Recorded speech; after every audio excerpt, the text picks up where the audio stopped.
Hello, I hope you can all hear me. Yes, excellent. I'm Chris Gota. I hope most of you will recognize me, and nice to see some new faces in the room. And I'm very happy to introduce the next speaker, who is Thomas Reynaert, who is our new Senior Vice President for External Affairs. This is Thomas's first Global Media Day, but by no means his first rodeo in this industry. Many of you will remember his spell in charge of Airlines for Europe. So he has a long experience in our industry, and he's going to talk a bit on regulatory and industry affairs. So thank you, Thomas. Over to you. Thank you very much, Chris. Good morning, everyone. Not to panic, lunch is almost there, so bear with me. Thanks, Marie, for, I think we can agree it started with a rather technical presentation, but it ended up as a very lively discussion, so thanks for that. Indeed, very happy to be here this morning. I do realize that both Marie and Willy really set the scene on a number of topics early this morning. So again, bear with me. We'll try not to be too duplicative. Let's start where we have to start. As you all know in this room, airlines really want to expand and invest in routes and frequencies and to get more people flying. And I think that's a very good thing, especially if you look at the numbers, more than 86 million jobs being created in aviation, more than $4 trillion of GDP. That's still very, very impressive. But airlines, as you can see from this slide, they don't operate in an empty space. They don't operate in a vacuum. And as we often say in IATA, it really takes a village to get an airline network really up and running. And there are various barriers, as you, I think, all know.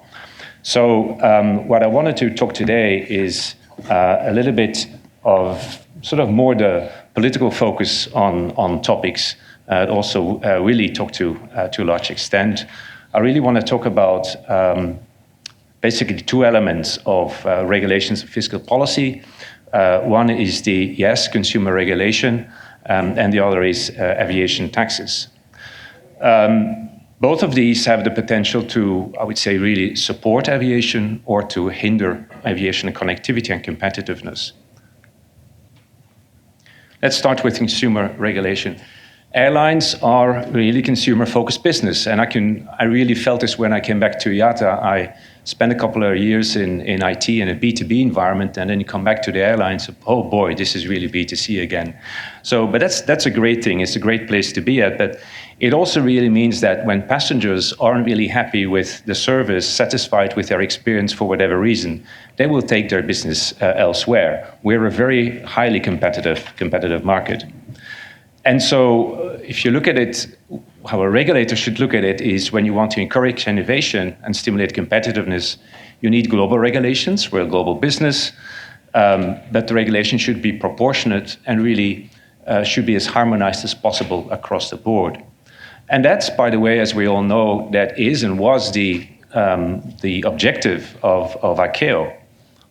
In line with that goal, by the way, ICAO, a decade ago, roughly, set a number of core principles on consumer protection. This is how we refer to it. And you have these member states, 193 member states agree on these core principles a long time ago.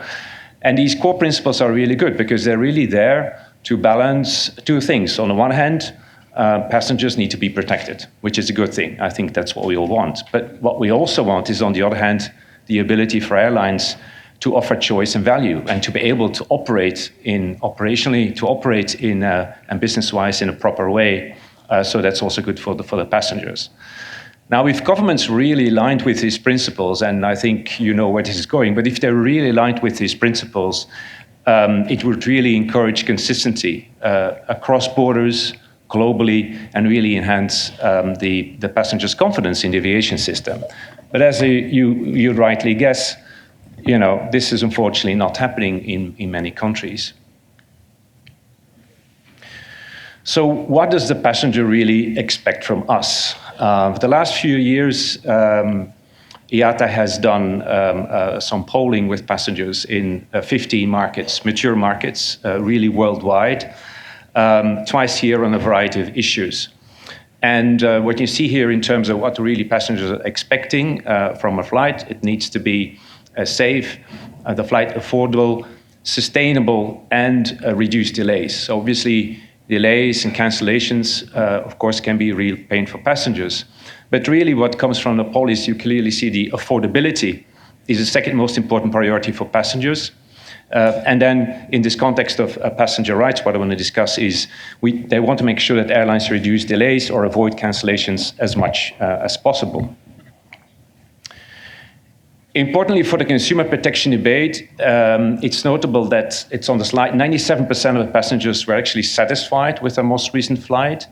72% of the passengers are confident that they will be treated fairly if the flight is delayed or cancelled. And also note the final point actually on the cabin bags. There's been a lot of discussions in the context of EU 261 in Europe, but also in Brazil, on regulators trying to push to get free or additional free cabin bags on board, want to make that compulsory. But if you see that only 30% of the passengers, when asked, would you be ready to pay for an extra bag? Only 30% of the passengers actually, yes, I'm happy to pay for cabin luggage or an extra cabin luggage. So basically that shows you that the overall majority of the travelers either choose an airline where the cabin luggage is included in the price, there's many of them out there, or if it's not the case, they really don't want to pay for the bag. So this is an example, if you look at the European regulation, Brazilian regulation, is there where a regulator is actually interfering something which should be the free choice of the consumer and should be the free choice of the airline with regards to its commercial practices. And it's actually not helping either through these regulations. Now, of course, I mentioned the beast EU 261. We actually have to talk about EU 261. So let's review some of the consumer regulations around the world. First, EU 261. This is really taking us back in what we call a reverse Robin Hood, because you end up with a regulation that is making flying more expensive. And it's actually, you're taking 99% of the passengers roughly, you make them pay for something they don't really want. Hence, the great cartoon is one of my colleagues who invented it, who is at the back of the room, the reverse Robin Hood effect, which is a great cartoon. So it's a bit more, I think, a little bit more relaxed, I think, Marie, than your presentation. It's not about hard numbers, but we've got Robin Hood there, so that's great. It fails, EU 261 fails as an incentive to improve airline performance, because the reasons for delays are often not in the airline's control. So that's the sad thing with EU 261. It's kind of a regulation that actually has grown beyond what originally supposed to do. The original objective of EU 261 was to really focus on, have a more proportionate regulation that focuses on what passengers really want, i.e. care, not necessarily compensation in the case of delays. Now, where are we in the context of EU 261? I think many of you in the room, if you're based in Europe, know there is a legislative process going on. Earlier this year, the European Commission proposed a revision, so a new proposal on EU 261. We in IATA and our partners also in Brussels have a long time fought for this revision, so finally it's there. And we must say we liked the European Commission proposal because it was very realistic. And the European Commission had clearly listened to us on what's doable, what's not doable, and really trying to find a balance between passenger care, passenger rights, and the airline's operation and from a realism perspective. Now, the June, how this goes is then the European Council then provided its amendments and came up with we would say, pragmatic position, restoring the balance and which is in line with Europe's stated priority to improve competitiveness. The Council agreement for us wasn't and isn't really perfect, but it's something we could certainly live with. But then comes the European Parliament. Surprise, surprise, the European Parliament today, which is very different than the European Parliament, the previous European Parliament, I would say, politically speaking. They proposed a whole series of amendments that made EU 261 actually much worse and actually bringing us back, not only back in terms of threshold to the old regulation, but it's actually making it much worse in terms of the bags policy, extraordinary circumstances, which is now going to be for the Parliament amended to be a closed list of extraordinary circumstances. So no exceptions, whatever happens, this is the rule. And I think you have more details in the notes as well.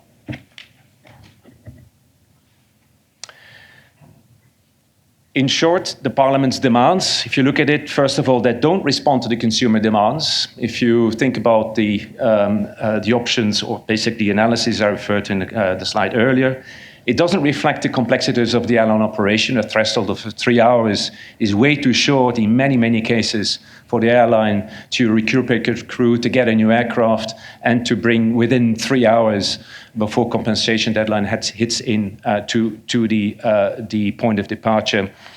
And important, the amendments of the European Parliament have not been subject to an impact assessment. Of course not. Otherwise, they wouldn't have come forward with these proposals. So we really call on the European Council to stand firm on its original proposal. And this is a message we have brought together with our friends also in Brussels from the airline community. We're forming a very strong industry line here in favor of the Council position. Again, so what do ATC delays have to do with this whole thing? What is exactly that? So this is really a show that when we talk about a passenger rights regulation, if you see where the delays are coming from, well, you know, let's be honest, and really alluded to again this morning. No, he actually said it again this morning, and we brought out a study, which is actually a report, which has actually shown that for the last 10 years, ATFM delays, basically ATC delays, have more than doubled for the past year with a growth of less than 7% of growth of flights.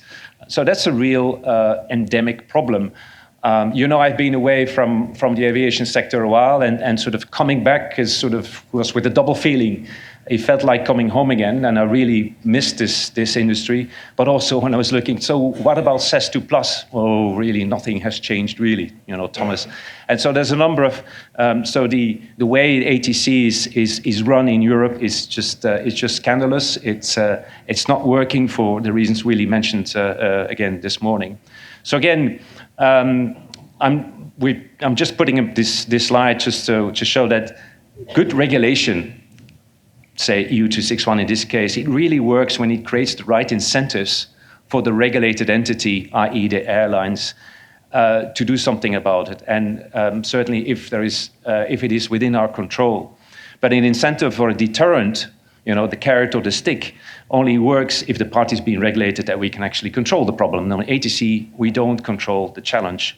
And so with that, unfortunately, EU 261 really fails the whole point on delays, because it only regulates the airlines and it's not taking into account this ecosystem I mentioned in the beginning of my presentation.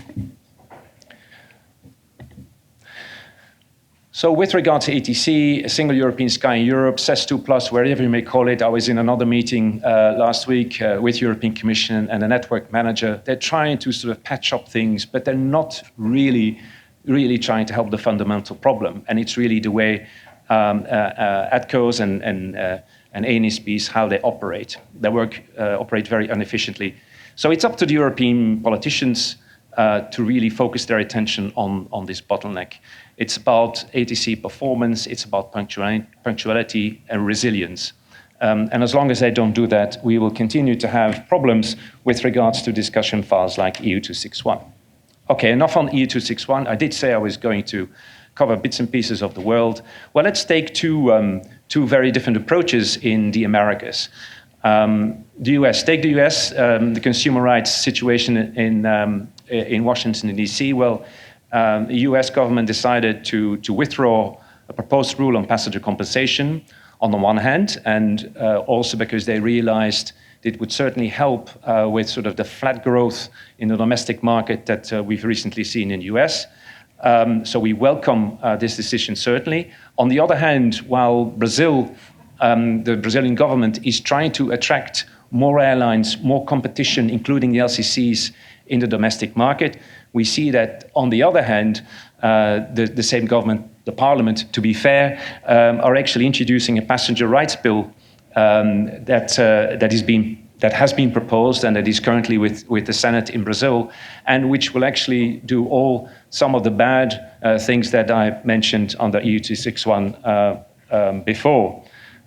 So basically, what's happening in Brazil is kind of a re-regulation of what airlines can offer passengers. It takes us actually back to the old days that the happy few were able to travel, because it will make traveling, it will make the connectivity more expensive.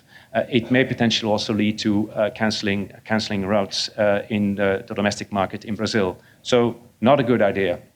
We're watching these very closely, as you can imagine. So just to conclude on the principles, the way we see clear principles for consumer regulation is, first of all, we're not against consumer regulation. I mean, how could we? We need to take care of our passengers in the best way possible, but we need regulators that are more realistic, that actually have more sense of how airline operations work, so that they can take a more balanced and proportionate approach, create positive incentives rather than simply punishments. Again, the stick or the carrot. I think you see the same in the SAF mandate debate in Europe and some of the other countries, and focus on what really matters to passengers. I mean, if you think about this, a parliament, be it in Brussels or in Brazil, think about, we're going to do a right thing for passengers. Do they really know? So my view is no, they actually have not listened to passengers, what the majority of the passengers really want. And that's actually very strange things for people who should be listening to the voters, rather than think about their own careers for the next couple of years or when elections are coming up. And let's not forget, competition is making flying more affordable. We've seen it in many of the markets. We'd like to see more of those markets, but you look at North America, if you look at Europe, it's been a great success. Satisfaction is really very high, satisfaction amongst passengers. So regulation should be laser focused on delivering what passengers want, and even more affordability and better punctuality. Then, let's move to taxes. I did say I was going to cover the tax angle as well.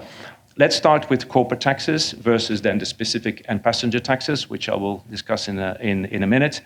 The Chicago Convention, like many of you know, really has designated ICAO as the only competent authority over international civil aviation matters. That's fine. Now, that same ICAO has, with its 193 members, decided that discriminatory taxes should be avoided, and double taxation on air transport should be out of the question. That's a very important principle we really stick to, and it's been again on the agenda at the ICAO Assembly back in earlier this year, in this autumn. But we see that the ICAO authority and the substance of its regulations in the context of corporate taxation is actually being challenged. We are increasingly seeing fragmentation of governance over international aviation corporate taxation, which is, of course, of great concern. An example is here the debate. Some of you may be familiar with the debate between resident and source state-based taxation. For decades, and which has been a very good thing for many governments, international airlines have been taxed in their home country on all of the profit derived from all of the international transport. And what you see now is that outside of ICAO, because that's the whole point, different UN bodies have proposed to the states that they can choose to tax aviation on the profit accrued in each state. So that's kind of more the source state approach, obviously completely against the ICAO principle. And you see that it's actually quite staggering that at the UN level, some of these seem to be living in a silo, as if ICAO was non-existent. So this is absolutely unacceptable. That for the UN's sake, they already have quite a challenge in defending their reputation towards certain governments, and now they're actually having conflicts amongst each other, in this case on the airline corporate taxation. Great, good. Passenger taxes. Again, was briefly mentioned this morning. In 24, so last year, we had an estimated total of passenger taxes or specific taxes of more than $60 billion were paid worldwide. Now, that may not say much, $60 billion in that sense. So what does this mean? That's the equivalent to an average of almost $30 American dollars for a round trip that you're actually paying on average on all types of flights worldwide. That's about 7.5% of the cost of a round trip ticket. That's not little. I mean, 7.5% is quite high in my view. Taxation, as you all know, it reduces affordability, negatively impacts demand, and dampens the wider economic benefits of air connectivity.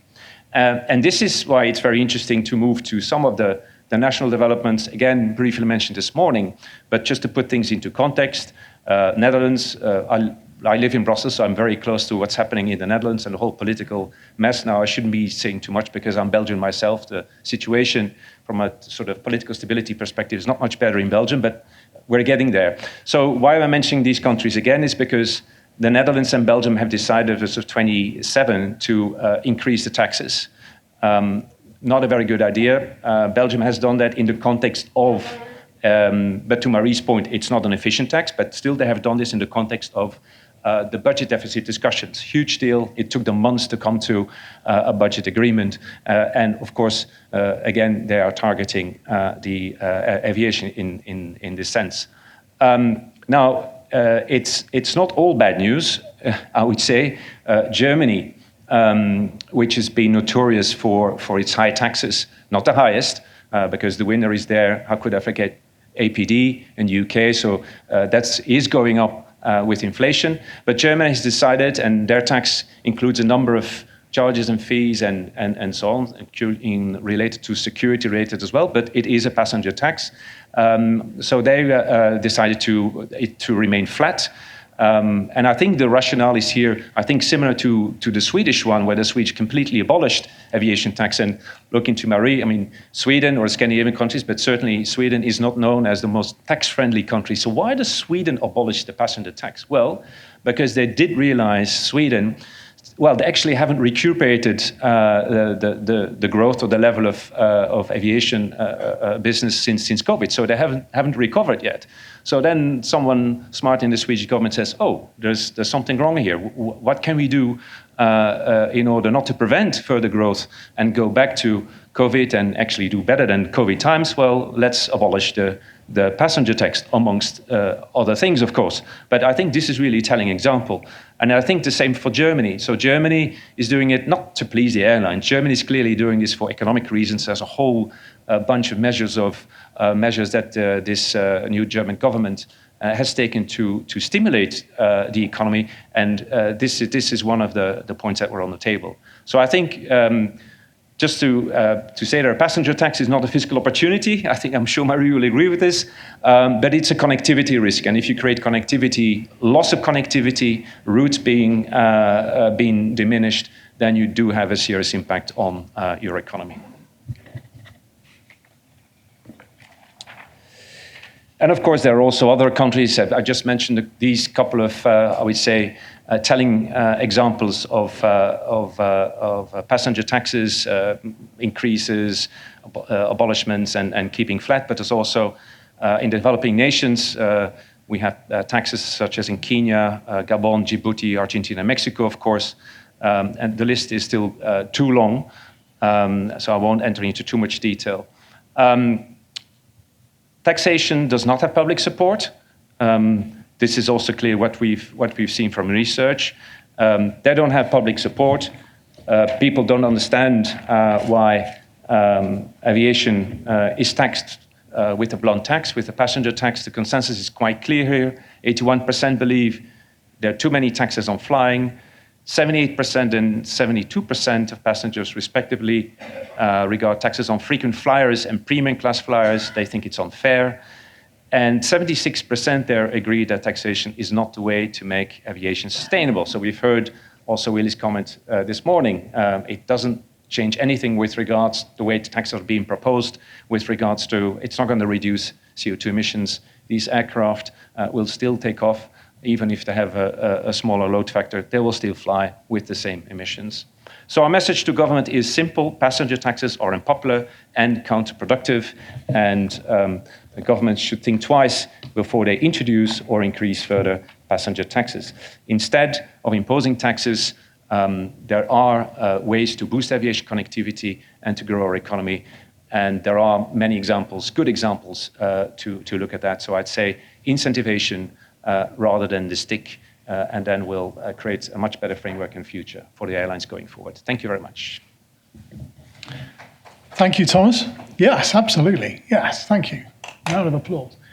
So we've got time for some questions before lunch. So does anyone have any immediate questions? Yes, Ian at the front. Yes, Ian Taylor from Travel Weekly. Thomas, I've got to ask you about that last slide and the more than, showing more than 70% of air passengers are opposed to taxes on frequent flyers and premium class flyers. I'm assuming that's from an IATA passenger survey. Is it because the opinion polls of the overall population in the UK show something quite different, which is that there's overwhelming support for increased taxes on frequent flyers and premium flyers? What would you say to that? You want to give a general answer, and I'll find the UK number that we have. Yeah. So I think there are some polls across some media, some reaction in some countries where you may see it. So from certain angles, like in France, I think also people say that the rich should be taxed. But when you dig more, when you do more than scratching the surface, where these opinions come from, first of all, it is a minority. But to go back to your question, it is in IATA, it is a poll, it is a global poll. So it's not just one particular country we're talking about. I think you would see, I think in some countries in Europe, the first reaction, yes, the rich should pay more. But you see, if you would ask the same people, are you happy with the tax? Would you also like to contribute? To say, no, we don't want the tax, we just want the rich to be taxed. So I really don't see the logic again from a taxation perspective. Does it do any good for the Treasury? Is it the most effective way to tax after all? I would say the answer is still no. So for me, that's kind of a very populistic angle you see in some of the countries. And we say mainly in Europe, this is what you see, but I consider it as a minority across the board. Yeah, thank you, Thomas. Yeah, I haven't got the UK number right in front of me right now, Ian, but we've been doing this survey for some time, and the UK is more or less in line with other countries that, again, agreeing with the majority that tax is not seen as a good way to make aviation sustainable or indeed a popular measure. Thank you. Next question, please. Yes, lady at the back there. Thank you. Hi, I'm Forum Gandhi from the Economic Times in India. I had a question about, in the slides that you mentioned, there was no mention of India. Are there any specific points which are related to India which you could highlight for us? Do you mean on the topics I discussed? Yes, on the recently you just mentioned about the UK bit. Anything similar for that on India or any other tax-related issues that are a concern for you? Yeah.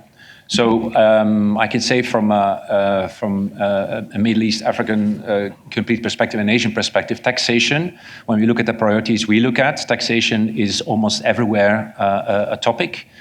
For India specifically, I don't have the exact numbers, but maybe you have them. We can get back to you on specific Indian tax issues. Yeah. But obviously we were there in June, and I think the growth of aviation in India is obviously remarkable and very strong at the moment. So I don't know if you've got any views on that. No, it doesn't come across for us as one of the most urgent issues for us to tackle. As I say, taxation in one shape or another is present in all of the regions. I see it sort of from a regional perspective, but it's not that taxation in India is sort of on top of the concerns, the worries we have. We wouldn't agree with depending on the shape and the form it's been done, but there is, we can, in some countries we can see the logic why the taxation is there. Again, it's affecting our business. It's not a good thing to do, but on the scale of things in India, it's not, as far as I know, not on top of our list of our concerns. Because there's so much growth, let's be honest. Thank you. Yes, please.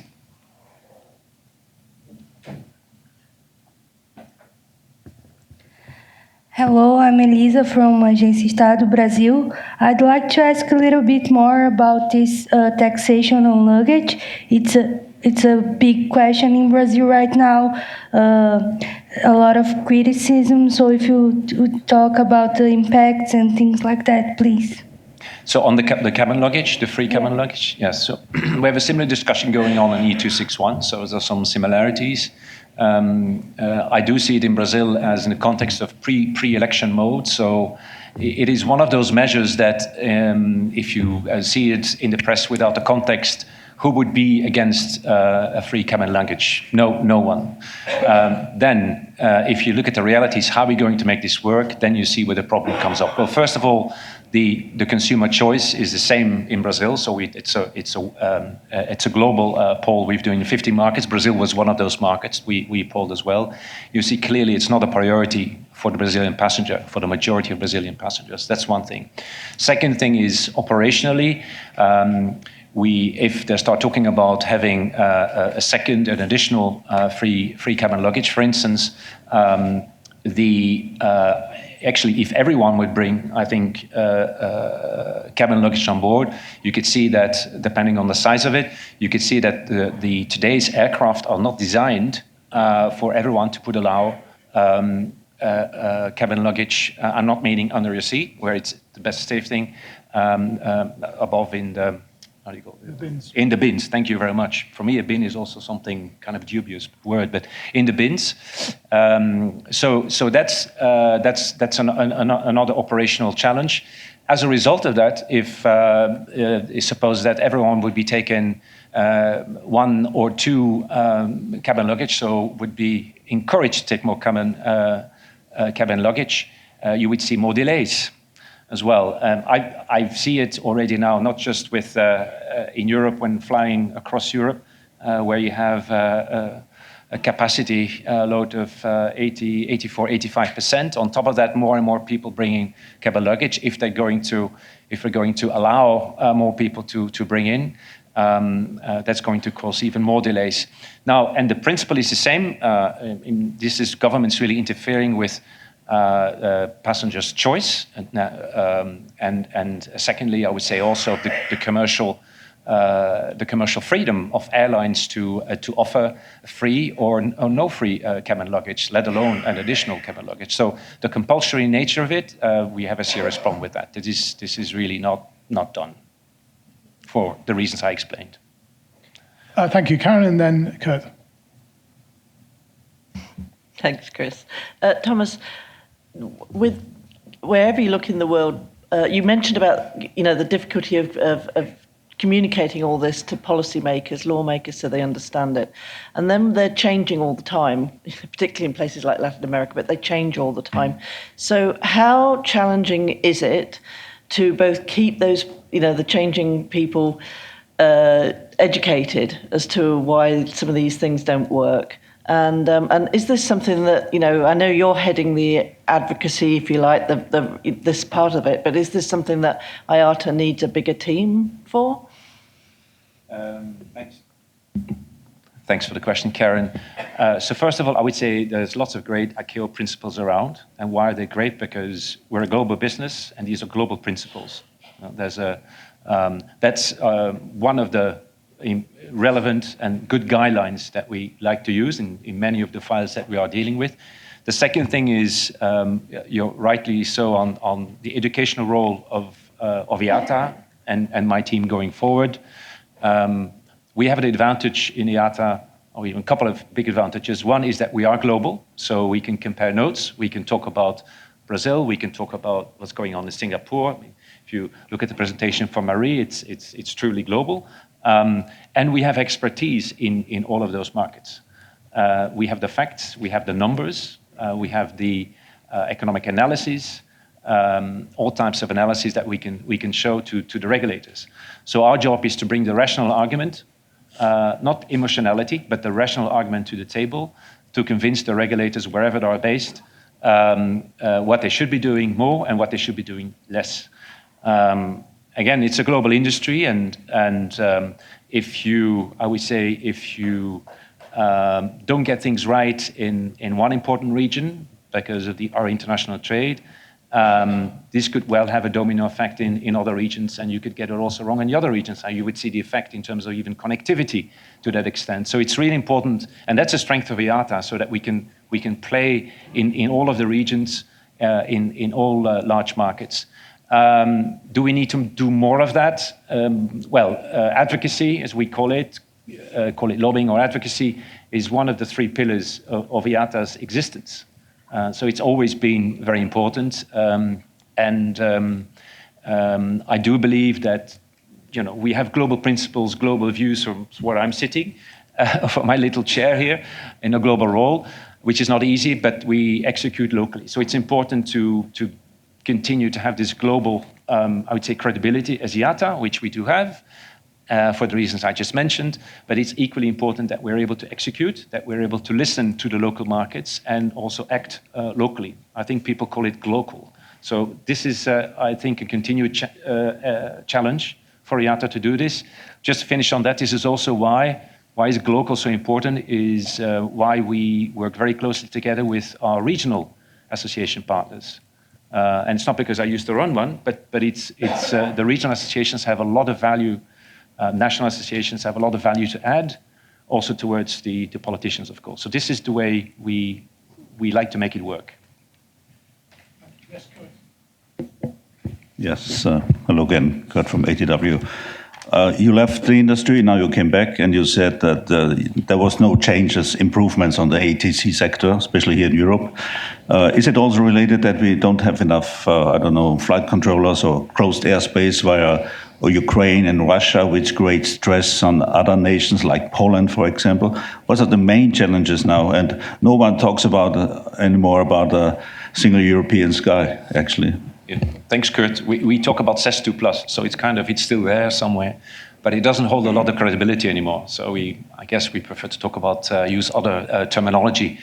As you know very well, the capacity or lack of it continues to be a major challenge for the ATCOs and for the NSPs running the ATCOs.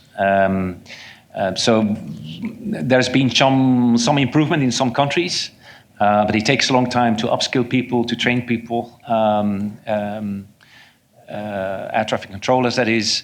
That's one thing. So I think staffing continues to be an issue, a shortage of it, and also the potential flexibility of these air traffic controllers to work across the borders. A German, someone who's employed by the DFS, the German NSP, can he or she work flexibly in France? And the answer is no, that is not possible. So staffing and the flexibility of it is one thing. The second challenge, and that goes for the entire sector, is basically further digitization. We can perfectly not only reduce the cost, the OPEX, but also increase the efficiency of the ATCOs should they accelerate the digitization of the sector. Again, there's some politics around it. I know Eurocontrol is very much has been pushing this tremendously hard in Europe. But by the way, this is also a global challenge, and digitization is really the future, I would say, also for the ATCOs, and they need to make a better job of it. We as airlines are involved as much as possible in the discussions, as you know, worldwide, working with the NSPs. We like to see them as partners, but I think they could do more to become more cost efficient, but I would say in particular more effective and offer resilient services. Because, by the way, we are still growing, so traffic is growing, so we urgently need to digitize the space, whether it's in Europe, whatever you call it, worldwide. That's a challenge. And sorry, just one addendum to that. You mentioned, who's responsible, and you mentioned Poland, but actually Poland are by no means the big problem here. France and Germany are responsible for more than half of all the delays, just France and Germany. So he knows that, Okay, any more questions? Yes. Hi, I'm Kishore from the Malaysian National News Agency, Bernama. So my question is, how concerning do you see the rising tax burden on airlines in Asia Pacific, and what impact does it have on the region's competitiveness? I'm afraid I didn't get the first part of. How concerning do you see the rising tax burden on airlines in Asia Pacific, and what impact does it have on the region's competitiveness? Thank you. Thank you very much for the question. So the principle is the same. So I think we need to take, if you're talking about passenger tax or ticket tax, you need to take it case by case. And as IATA, we are working across Asia to talk to the governments and to talk to some reasoning to them, and try to come to really a balanced approach. Is there a balanced approach? Is that possible? Again, from a political perspective, I can sometimes understand why governments like to tax sectors, but they do need to do it in a very conscious way, and knowing about the negative impact. Especially for, I think, for Asia overall, it's important to keep that into account, because Asia is growing fast, wants to grow fast, is very ambitious. And the taxes here per passenger in Asia Pacific is roughly across $2 per passenger. American dollars per passenger, and it's actually one of the lowest which I expected. Doesn't mean that, let's open the door for taxes. So I would think then that the Asian governments are thinking about this in a very rational way and want to promote growth and connectivity. So that could actually be a good example. Now I see the average number. So we're actually quite happy then, comparing to the other numbers that we see. That's useful. Questions? Yes, Itika, go ahead. Yes, hello. You talked about the Chicago Convention of 1944. That's almost 100 years ago. So how is this continued with this exception in modern times? Yeah, so are you talking, which exception are you talking about? You talked about kerosene tax. Oh yeah, the VAT. Mm-hmm. The VAT. Well, the original purpose was there to democratize, I would say, air traffic. And that is still very valid at principle for many, many regions in the world. So we're not there yet. The second thing is, as you know, Itika, when you talk about VAT, you're talking about national tax, local tax. We are still a global industry, so I don't think this is really the way to go. It would simply be impossible, apart from the fact that, why yet another tax? We are taxed sufficiently enough, I think. It's just not going to be workable, all right? If you're specifically referring to VAT, and I would see it in the overall context of we need more connectivity, not less. And apart from the Chicago Convention itself, ICAO, of course, continues to be a very, very important, very good instrument because of the global nature of industry. So I think it's not because it's an old principle that it's no longer valid. I think it's still very valid for the reasons I mentioned, to have that exemption. So it is true that democratization has taken place of aviation or flying in markets that have been liberalized through local and regional regulations, liberalization, but certainly we're not there yet in all of the markets. And again, as I mentioned, VAT, I don't think it's logical even to think about that. I would say let's optimize connectivity and find ways to incentivize rather than constantly punish aviation. Thank you. We've got time for one more, maybe. Oh, yes, at the back. Thank you. Hi, I'm Naila Ibrahim. I'm here from News 24 in South Africa. I just wanted maybe more context around, the African region and passenger tax. We know that from the previous presentations, Africa's, in terms of aviation industry growth, has somewhat stagnated, and net profit margins have actually somewhat decreased. So I'm just wanting your perspective on that from the impact, that tax has had on it, and whether it's, higher than compared to other regions, etc. Thank you for the question. I think the challenges in Africa are more than taxation. I think it's the economic stability in many countries. So it's a whole bunch of, unfortunately, of blockers there. Marie talked about the lack of availability of jet fuel, just to name one. As far as the passenger tax is concerned, we're up to $15 per passenger as part of a ticket in Africa. You're sort of at the average, I would say, looking at this worldwide, high average. Well, I can tell you the average is 12.6, so it's actually above the average with $14.9 per passenger per ticket. So again, it's not going to incentivize aviation on the contrary, but as I said, there are many more or other structural challenges there in the African continent in order not only to get flying, but to get flying and make some money. So I think Africa remains a large challenge for the numbers, part of the reasons that were mentioned this morning as well.